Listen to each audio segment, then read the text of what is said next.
Hello friends, स्वागत है आपका द प्रियंका किचन में। आज मैं आपके साथ शेयर कर रही हूँ प्रोटीन, फाइबर, कैल्शियम से भरपूर बहुत ही ज़्यादा टेस्टी और हेल्दी लड्डुओं की रेसिपी। अगर आपके हाथ, पैर, घुटने और कमर में दर्द रहता है, खून की कमी है, हड्डियाँ कमज़ोर हैं या पेट से जुड़ी बीमारियां हैं, तो ऐसे में ये लड्डू आपके लिए बहुत ही ज़्यादा फ़ायदेमंद होने वाले हैं। बस आपको एक लड्डू रोज़ 2 से 3 महीने तक लगातार खाना है, तो आपकी ये सारी परेशानियां जड़ से ख़त्म हो जाएगी। और ख़ास बात यह है कि आप इन लड्डुओं को व्रत में भी खा सकते हैं। पूरे दिन आपका पेट भरा रहेगा, थकान, कमजोरी का एहसास बिल्कुल भी नहीं होगा। तो चलिए बिना किसी देरी के इन लड्डुओं को बनाना शुरू करते हैं। इन लड्डुओं को बनाने के लिए सबसे पहले मैंने यहाँ पे एक सूखा नारियल लिया है। तो सबसे पहले हम इस नारियल को कद्दूकस कर लेंगे। तो जो मीडियम साइज वाला ग्रेटर होता है ना, उससे हमें इसे कद्दूकस कर लेना है। यहाँ आप देख सकते हैं मैंने इसे कद्दूकस कर लिया है। अब हम इसे साइड में रख देंगे और एक कढ़ाई ले लेंगे जिसमें मैंने 1 चम्मच घी डाला है। घी को मेल्ट होने देंगे और इसमें बादाम डाल देंगे। तो मैंने 1 पाव बादाम लिया है और इसे रोस्ट कर लेंगे। तो 2 से 3 मिनट के लिए हमें बादाम को भून लेना है। जब बादाम भुनने लगेगी ना, तब आपको बादाम में से चटकने की आवाज़ आने लगेगी। और ये देखिए, इसकी जो हल्की हल्की सी स्किन है ना, वो भी हटने लग जाती है। तब तक हमें बादाम को भून लेना है। यानी कि इन्हें हमें मीडियम फ्लेम पर 2 से 3 मिनट के लिए भून लेना है, लो टू मीडियम फ्लेम पर। और अब हम बादाम को निकाल लेंगे। सेम तरीके से हम काजू को भी फ्राई कर लेंगे। तो इनमें कोई क्वांटिटी फिक्स नहीं है। जो भी ड्राई फ्रूट्स आपको पसंद हैं, आप उनकी क्वांटिटी अपने अकॉर्डिंग कम ज़्यादा भी रख सकते हैं। कोई ड्राई फ्रूट्स आपको पसंद नहीं है, आप उन्हें स्किप कर दें। और अगर आप कुछ और ऐड करना चाहते हैं तो आप वो भी ऐड कर सकते हैं। तो मैंने यहाँ पे काजू को भी फ्राई कर लिया है।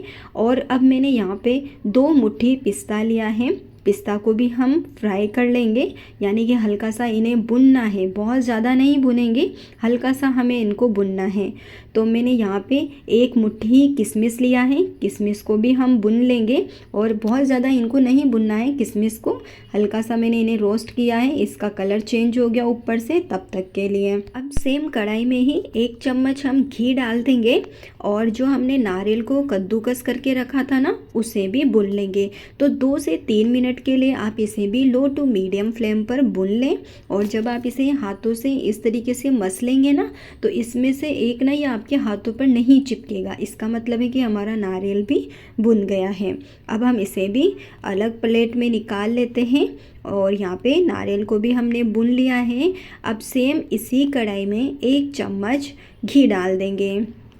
यहाँ मैंने 1 बड़ा चम्मच घी डाल दिया है। और अब हम इसमें मखाने को भुनेंगे। तो मैंने यहाँ पे 200 ग्राम मखाने लिए हैं। आप क्वांटिटी आपके अकॉर्डिंग रख सकते हैं, कोई इनका फिक्स मेजरमेंट नहीं है कि आपको भी सेम इतने ही लेने हैं। अगर आप कम क्वांटिटी में बना रहे हैं तो आप कम ले लें, ज़्यादा क्वांटिटी में आपको ये लड्डू बनाने हैं तो आप ज़्यादा ले लें। मखाने को भी हमें बिल्कुल लो फ्लेम पर भुनना है। अगर आप मखाने को लो फ्लेम पर भूनते हैं ना, तो ये अंदर तक भी बहुत ही अच्छे से क्रिस्पी हो जाएंगे। तो हमें इन्हें तब तक भुनना है जब तक कि आप हाथ से इस तरीके से क्रश करेंगे ना, तो ये बिल्कुल क्रश हो जाएंगे। तो यहाँ पे हमारे मखाने भी भुन गए हैं। इन्हें हम अलग प्लेट में निकाल लेंगे और ठंडा होने देंगे। अब यहाँ पे हमने इन ड्राई फ्रूट्स को पहले भून लिया था और ये देखिए बिल्कुल ठंडे हो गए हैं। और जो किशमिश है ना, उन्हें हमें ग्राइंड नहीं करना है, तो उन्हें हमने साइड में ही रख दिया है। और ये बिल्कुल ठंडे हो गए हैं ड्राई फ्रूट्स। इसके बाद हम इन्हें मिक्सर के जार में डाल देंगे और इन्हें पीस लेंगे। तो जब ये बिल्कुल ठंडे हो जाए ना, तब आप इन्हें पीसें। और ये देखिए इस तरीके से हमें इनको पीसना है। बिल्कुल हमें इसका पाउडर भी नहीं बनाना है, एकदम इस तरीके से ही हमें इसे पीसना है। बिल्कुल दरदरा सा इसका टेक्सचर रखना है। ये देखिए आप बिल्कुल इसी तरीके के। और जो मखाने हैं, ये भी आप देखिए बिल्कुल हाथ से मसलने पे एकदम ये मसल रहा है।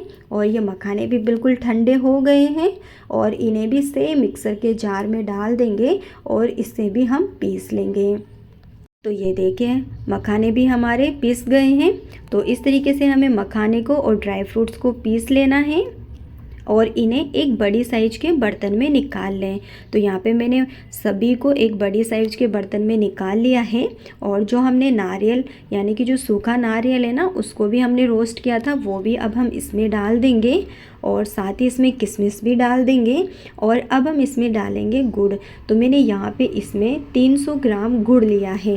पहले हमें गुड़ को या तो आप इसे कद्दूकस कर लें या फिर आप इसे चाकू से बिल्कुल बारीक बारीक काट लें और इसे इस तरीके से हाथों से अच्छे से मिक्स कर लेना है। तो दोनों हाथों से आपको इसे अच्छे से मिक्स करना है ताकि गुड़ और सारी चीज़ें अच्छे से मिक्स हो जाए। आप इसे हल्के हल्के हाथों से करेंगे ना, बहुत ही अच्छे से गुड़ मिक्स हो जाएगा। तो मैं यहाँ पे मिक्स कर रही थी एक हाथ से, तो मेरे यहाँ मम्मी बोल रही थी कि एक हाथ से नहीं होंगे, दोनों हाथों से इस तरीके से करने पड़ेंगे। तो आप इस तरीके से हाथों से इसे अच्छे से मिक्स कर लेंगे ना, तो गुड़ बहुत ही आसानी से सारी चीज़ों में अच्छे से मिक्स हो जाएगा। तो बस इसे थोड़ा सा मिक्स करने में ही टाइम लगेगा आपको यहाँ पे, बाकी आपको बिल्कुल भी इसे बनाने में टाइम नहीं लगेगा। दोनों हाथों से अच्छे से आप इसे मिक्स कर लें। यहाँ पे हमने गुड़ को अच्छे से मिक्स कर लिया है। अब इसमें हम घी डालेंगे। तो घी को हमने पहले मेल्ट कर लिया था, गरम करके ही आप इसमें घी डालें। तो यहाँ पे मैंने 250 ग्राम घी डाला है और इसे दोनों हाथों से अच्छे से और मिक्स कर लेंगे। तो ये देखिए आप किस तरीके से इसे मिक्स कर रहे हैं ना, तो आपको भी बिल्कुल इसी तरीके से इसे मिक्स करना है। और बस अब आप इसके लड्डू बना लें। तो ये देखिए कितना आसान है ना एकदम लड्डू बनाना भी। और ये देखिए एकदम बहुत ही बढ़िया लड्डू बना है, परफेक्ट शेप आई है। तो इसे अलग प्लेट में रख लेते हैं और सेम तरीके से सारे ही लड्डू बना लेंगे। तो आप देख सकते हैं इन लड्डुओं को बनाना कितना आसान है और झटपट से बन जाते हैं और साथ ही हेल्थ के लिए तो बहुत ही अच्छे हैं। इन्हें आप व्रत में भी बनाकर खाइए। तो लीजिए एकदम हेल्दी और टेस्टी लड्डू बनकर के तैयार हैं। आप देख ही सकते हैं एकदम बहुत ही बढ़िया और टेस्टी लड्डू बने हैं।